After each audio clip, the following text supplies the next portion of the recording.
Dylan and Grace had been married for 6 years, living up to the adage that opposites attract.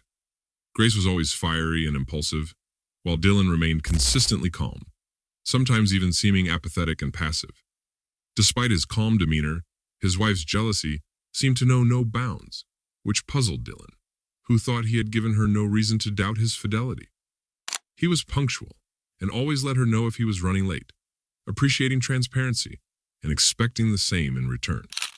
However, Grace never directly voiced the reasons for her intense jealousy, which likely stemmed from her possessive nature. Dylan had long discussed starting a family with his wife, but she constantly evaded or postponed these conversations. On the one hand, he understood Grace's independent spirit and her reluctance to be tied to a child while on maternity leave. On the other hand, after so many years together, he felt it was time to consider expanding their family, especially since all the conditions seemed favorable.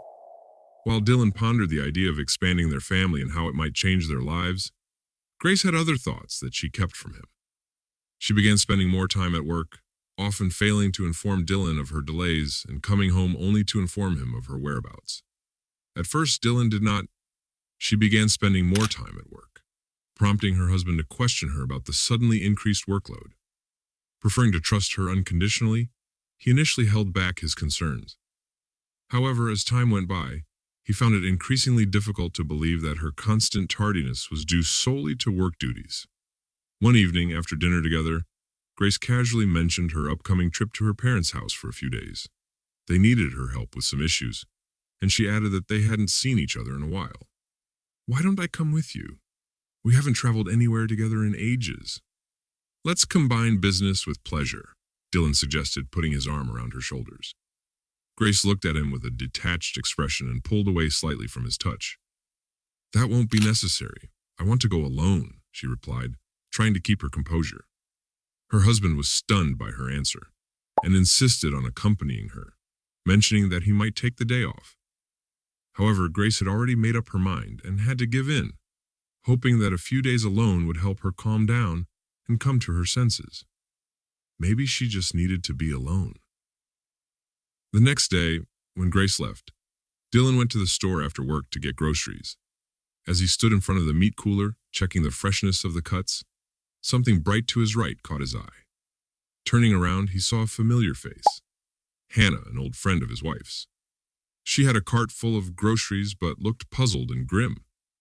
The man called out to Hannah, who immediately recognized him and approached with slight embarrassment. A brief conversation ensued. Hannah assumed that Grace was also in the store, but when she learned that she had gone to her parents' house, her mood dropped noticeably. "She's gone?" interjected Hannah, surprise evident in her voice. "That's odd. She didn't say anything to me." She lowered her head, deep in thought for a moment. Then a sudden realization lit up her face, and she looked intently at Dylan. "Are you busy right now?" she asked sharply. "Would you like to get some coffee? Is there a cafe nearby?" Dylan looked at her nearly full shopping cart. "What about your husband? Isn't he with you?" he asked. "Nathan?"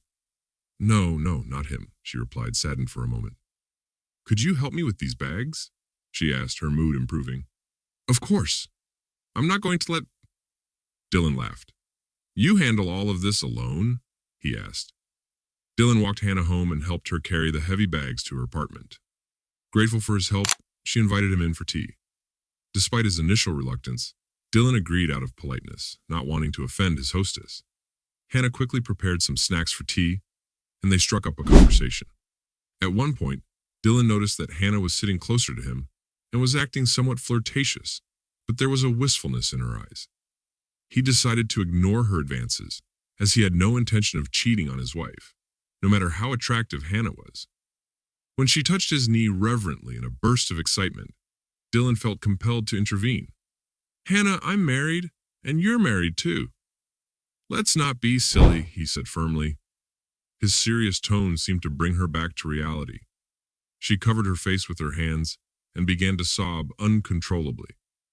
Dylan was caught off guard by her violent reaction and felt awkward, not knowing what to do in this situation.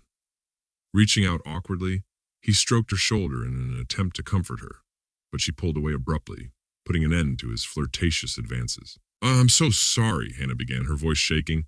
I just wanted to get back at Grace this way. She hid her face in her palms again, continuing to cry. Dylan was utterly bewildered by what was unfolding in front of him. What do you mean, get revenge on her? Get revenge for what? He asked incredulously. Your wife is having an affair with my husband, she replied. And now they've disappeared together, leaving us both in the dark. Dylan stared at Hannah as if she'd lost her mind.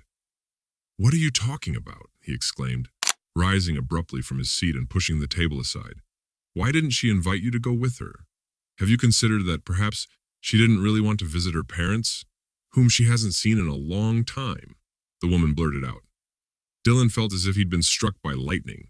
The suspicions he'd been trying to keep in check suddenly surfaced, filling him with a flash of anger. He was rarely prone to anger, but now it was boiling up inside him. Before he took any action, however, he needed to be sure that these accusations were not just the desperate speculations of a scorned woman. Are you sure about this? He asked, disbelief evident in his voice. Hannah, do you still have doubts? Okay, you call your husband now, and I'll call Grace later.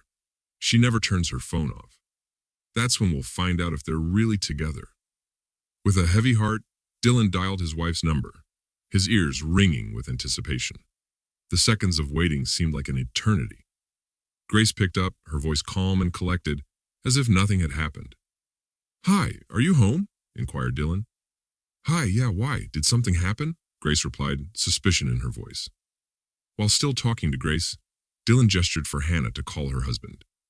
A few moments later, a ringing sound came from Dylan's phone, but was quickly... Dylan, still talking to Grace, silenced his phone. He turned the sound off as Hannah whispered, Have a nice time with Nathan, and shouted into the receiver before hanging up. Hannah looked at Dylan with a knowing expression on her face that seemed to say, See? I told you. Whose apartment is this? Asked Dylan sternly. My mother-in-law's, Hannah muttered. In that case, get ready. You're coming to my place, Dylan said, meeting her gaze. He suspected she was trying to provoke Grace's jealousy, he thought to himself. Grace had first called him in a panic to get to the bottom of the situation, and then came home the next day. Dylan stood in the doorway, not wanting to let her in. Let me in! Dylan, what's going on? I told you where I am, Grace replied irritably.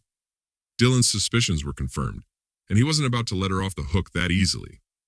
At that moment, a woman in a short silk robe slipped behind Dylan's back and flirtatiously invited Grace to the table.